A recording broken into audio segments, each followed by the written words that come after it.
दा बेसेबां क्लास फरायगासिनो? 7 क्लास 7आवहाय ना?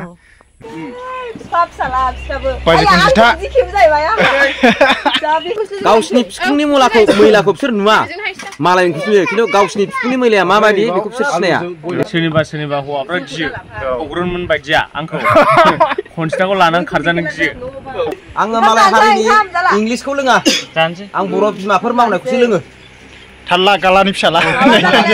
बाजै निजिराखौहाय बिराद मोजां मोनो आङो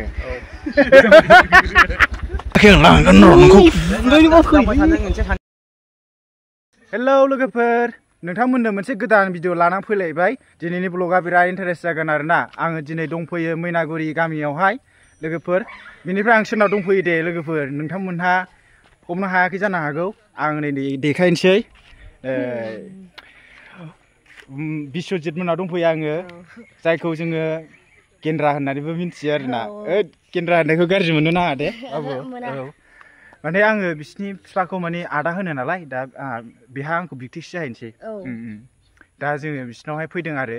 दा सिङावहाय गोबां आलासिफोर दङ नोंथांमोननो देखायलांगासिनो दङ नै ओरैथिं नै बाबुमोननि न'आ बेनो जाहैबाय दा जों थांसिगोन आरो देखायनोसै एसे नै आदै एसे भिडिअ बानायदों नोंसोर लागोखौ ओमफ्राय दा र' माने आङो भिडिअ जागायनायावहाय खोन्थाथ'ला जिखुनु जाया दाहाय खोन्थानोसै माने जोंना बाबुआ बेसेबां क्लास फरायो ओमफ्राय बबेहाय फरायो नोंथांमोनहा मिथिगोन आरो ब्लग भिडिअखौ नायलांबाय थाबानो जाबाय आरोना लोगोफोर बिनिफ्राय नोंथांमोनहाथ' नैबे गारिखौ मिन्थिखागौ सोरनि होननानै बेयो जाहैबाय जोंहा बाजै खनजितामोननि आदा थग्रनमोननि आरोना ओमफ्राय जोंहा ओरैथिं नै साल्थे दङ साल्थे बिथांजों दिनै लोगो मोनलायबाय मा खबर नोंथां बुंदो खबरा बिदिनो मोजां औ बेनिफ्राय सिङावहाय सोर सोर दङ एसे नायलांदो नोंथांमोननो आसलफोर दङ गरमनि एसे गरमनि एसे औ लोगोफोर जोंहा नै गेन्द्रा बिफा आदाया लादो हेलौ होनदो दे हेलौ लोगोफोर दिनै नै आदामोननावहाय फार्स्ट टाइम फैबाय मैनागुरियावहाय मा गामिमोनलाय मैनागुरि दुमब्रिगुरि होनो ना औ दा नोंथांमोनहा नायलांबाय थादो ओरै सिं सोर दंबावो नै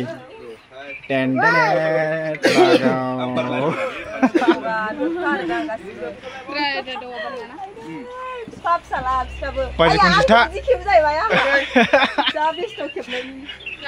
आदा थग्रन बर' फिसा लागावना हो बर' फिसा जुमाय लोंग्रा आङो मालाय हारिनि इंलिसखौ लोङा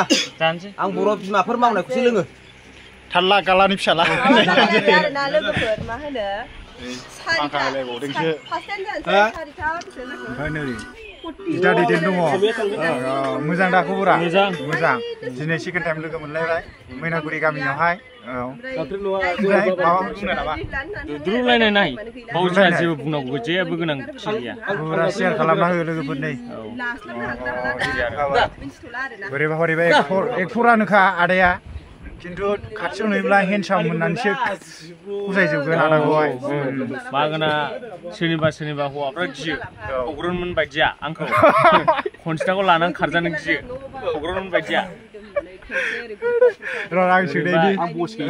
एक्स खालामनानै लाजोबनो गोसो जाजोबो ओरैनोबा हिनजावफ्रा खाथियाव दंखायो गोसो जाबा लानानै थांनो हायो होनबा ओमफ्राय ओरैथिं नै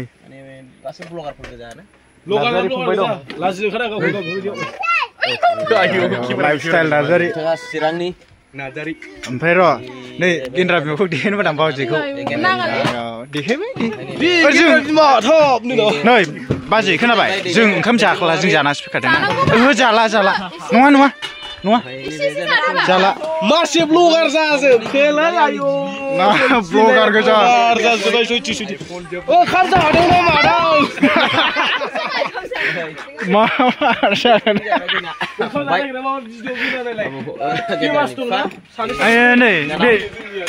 नै नानिया सोरमोन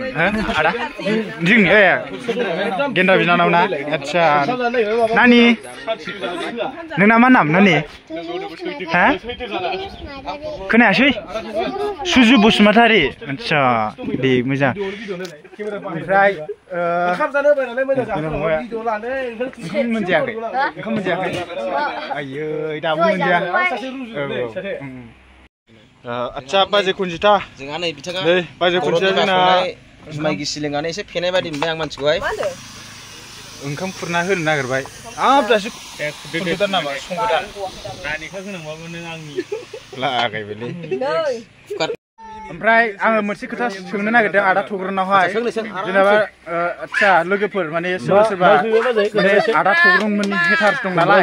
बिथांमोनखौहाय आदा थग्रना मा बुंनो सानो सोरबा सोरबा एकदम भिडिअ लानानै बेस्थ' गोजा बाजै कनसिता रुजुरुमु ओमफ्राय सोर मा नाम बैसोर जाहैबाय फुरिया लाइफस्टाइल ओरैबायदि मालायनि जानायखौ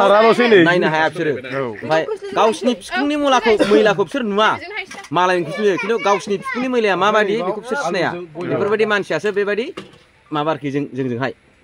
दङ बावहाय दाबो नै जोंनि क'क्राझारावनो साब्रै साबासो मानसि दङ बेफोरखौनो आं गोसो जायोबा दुरुं दोंसेयावनो खानानै लामा लामा मोसौ बायदि बुद्रुनो हायो आङो ओमफ्राय जे सोरबा सोरबा नोंसिनि एसे एनै माबा माबि घटना जानायखौनो थामनिलफ्राव माबाफ्राव हगारनानै गावसिनिथ' अरिजिनेल भिडिअ नंखाला नङा नोंसिनिखौ ससे होनोसै दा बिसोरो बिदिनो भिउस लाबाबो बिसिनावहाय जेबो मुलाम्फा गैया लाबबो गैया बिसिना माने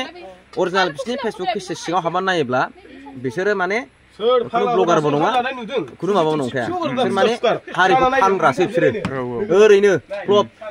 गोनां न'खरनि फिसा बिसोरो माने थाखा फैसा गोनां जायो लोङो बेरायगारो सोरबा हिन्जावखौ लानानै बेरायो बेबायदिसो बिसोर बे गथ'फ्रा डाइरेक्ट बुंखायो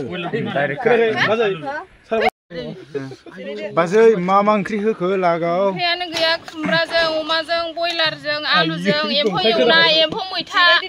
दे जायो बेनो दिनै फार्स्ट टाइम बिहा अमा मोनजा माबा मोनजा जादो बाजै लोगोफोर नै जों दा ओंखाम जागासिनो दं आरोना नागावनो मा होनोमोनलाय गेन्द्रा बिमानि संनाया जा गोथाव जाखादों ओरै आदाखौ उनावबो सोंसै जादों खोब गोथाव खामनाय गोजा नाइस आंना गदाय 3 नाम्बार गदाय संनाया 3 नाम्बार गदायनो लोगोफोर लागाव दैदेना 2 नाम्बार बे 2 नाम्बार आंनि गदाया नायदो नै ओंखाम जानाय थानाय जेबो मिथिखायाबो ना समाया थाबाय थाखायो बेदरखौ नुदों बेदरखौ लोगोफोर जों दा माने ओंखाम जाखांबाय नै जोंहा गेन्द्रा बिमानि संनायखौ जा गोथाव जाबाय आरोना बिनिफ्राय आङो नैबे जोंहा बियादै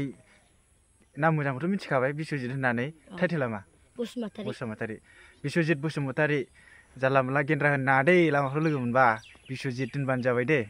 ओमफ्राय दा आं बिश्वजितखौहाय एसे सोंसै आरो नोंथांमोनहाबो खोनासंना लाबानो जाबाय आदसा बिश्वजित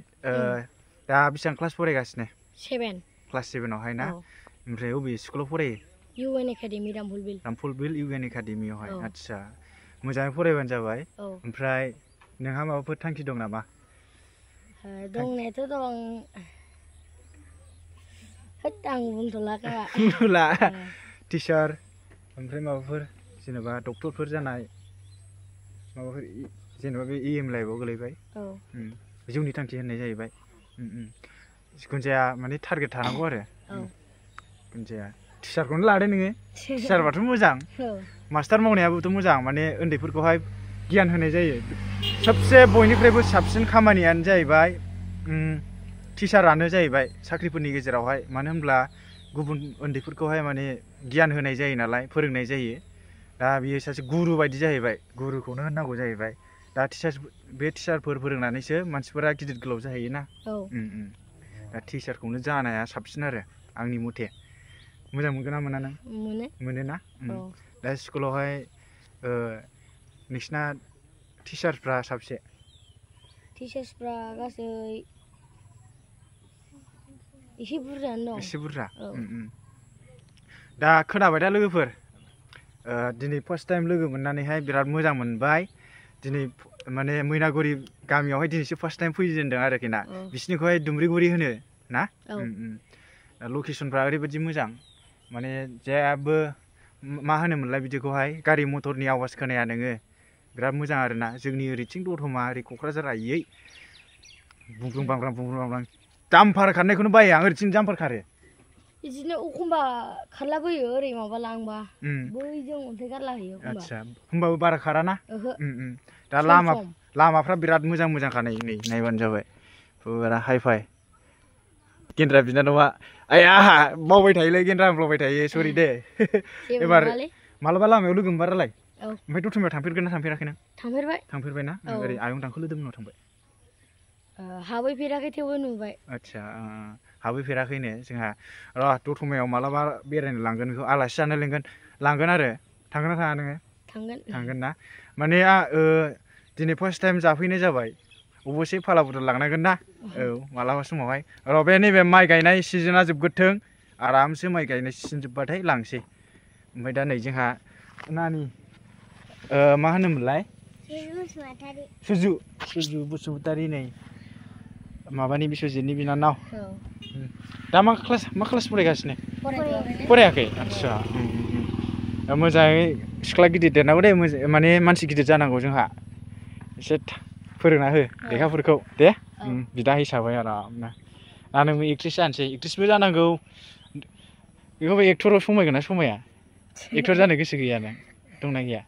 दङ बांद्राय गोसोद्रायबो गैया आदसा र' ओमफ्राय मोनसे खोथा नोंना इउटुब चेनेला दंना गैला आयै दा मालाबाफोर गोदान खुलिगोन ना खुलिगोन आदसा मा होननानै खुलिगोन नों बुंनोथ' रोंथ'ला बे गेन्द्राखौनो ला नोङो बेनो हिट जागोन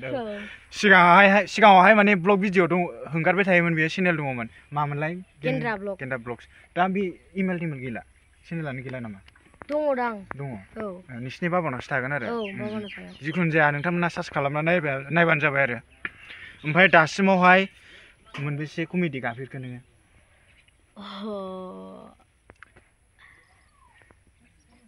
10तासो जायाखै एसेबा 10तानि बारबाय खोमा 10तानि बारबाय ना इन्टारेस्ट जायोना ओरै आदा अनिलमोनजों ओमफ्राय बै सासे बोरैबा नाममोनलाय थेङाइगावनिया मा नाममोनलाय बे एसे आखाइ माबाया हेल्पब्रिजनिसो नङा हेल्पब्रिजनिसोमोन औ गाहाय हाया बै हेल्पब्रिजनि आदसा टट' सालायो ना सालाया टट' सालायालै आदसा बोरैबा नाममोनलै ना बावबाय आं जिखुनु जाया दा उनावहाय गाबफिनगोन ना गाबफिनबाय थागोन ना दाथ' जेबो गैथ'वा गानांगौआ माने फरायनांगौबो ओमफ्राय नों बिदियावबो ओंखारनांगौ आरोना भिडिअ खालामनाय मानाय कालचारावहाय दा ओंखारनानै जेनेबा माबायदि मोनो कमेडिफ्राव इन्टारेस्ट मोनो आरोना माने सम मोननायावहाय गायो जाहैबाय अबसे स्कुल बन्दफ्रावसो जाखायोना बिदिया फरायनांगौबो स्कुलबो हाबनांगौ बेनिफ्राय बिदियावबो ओंखारनांगौ आरोना ओमफ्राय नों मोसानो रोंगोन ना रोङा मोसाबा रोङो आदसा दे मोनसे डायलग होनो हागोन नोंनि कमेडिनि जिखुनु जाया ओइ मा होनोमोनलाय लावथि लाना होसोलायनाय आरोब्रा लावथि बुनो जुमब्रा खाथिंनिया औ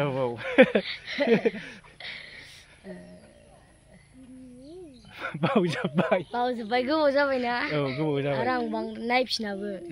खनसे नायबाथाय गैलाबो जिखुनु जाया मोनसे कमेडिनि नाम खोन्थादो नों बबे कमेडियाव दङ नामा मुराबो दंना मुरा दं ओमफ्राय बिख्लि गोबा बे जुमब्रा खाथिंनियानोखा ओमफ्राय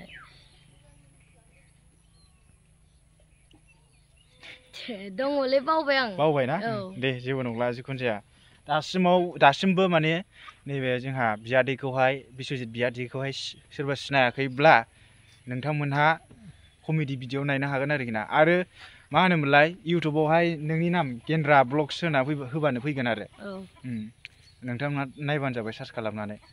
दे जाबाय होमब्ला दा जोङो एबार रामफल बिल सुइस गेटआव थांनाय जाबा थांसिगोन आरो बाजै थांसै दे जोंबो माने जानायफोरासो जानला मोनला जाबाय जायाखै मोजाङैनो दं ओमफ्राय मोजाङैनो जादों आरो ओमफ्राय र' मालाबा गायनाय फुनाय जोबखांबा लिंलांसै आं ज'नो जोंनावहाय सानसेबाबो थांनो मोनखागोन ना औ दतमायावहाय थांफिननो थांबाय मेला थांबाय न'खौसो मिथिया आरो दे माइ गायनाय जोबबाथाय आरामसे लांसै दा गायनाय फुनाय ना जोंहाबो गायबाय दे लादो सानदों मोजां साब्रैजों ज'नो आदा थग्रनखौबो माला जोंनाव लांनांगौ ज' लांनांगोन आदा बिदिसो लानो मोनथाराखै नोङो बै माबाजों बाबुजों लादो आदा होमबा थांसिगोन दे जों आदा दे दे जोंनावबो लांगोन र' ज'नो खोनाबाय आदा औ दालाय मिथिखाबायना कासालथैखौबो लांनो मोनाखै आं लांगोन र' नोंखौ आदा दे थांसै ना दे होमबालाय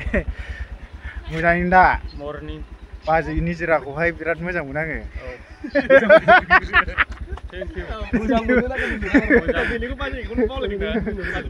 होनबा बियादै थांसै होनबा ने मालाबा जोंनावहाय थांनांगौ दे आं लांगोन ज'नो स्कुल बन्द'आवहाय दा गायनाय फुनाय दिन नालाय औ समबारनिफ्राय बन्द' ना दा नोंथांमोना भिडिअखौ नायना माबायदि मोनखो मोजां मोनदोंब्ला शेयार खालामबानो जाबाय होनबा एसे होननानै होला गाव ओमफ्राय जाय जाय गोदान चेनेलखौ साबस्क्राइब खालामाखै नोंथांमोनहा खालामना होबानो जाबाय जाहाथे उनावहाय मोजां मोजां भिडिअ लाबोनो हायो माने गोसोआ मोजां मोनो नोंथांमोननि सापर्टनि सायाव आरोना लोगोफोर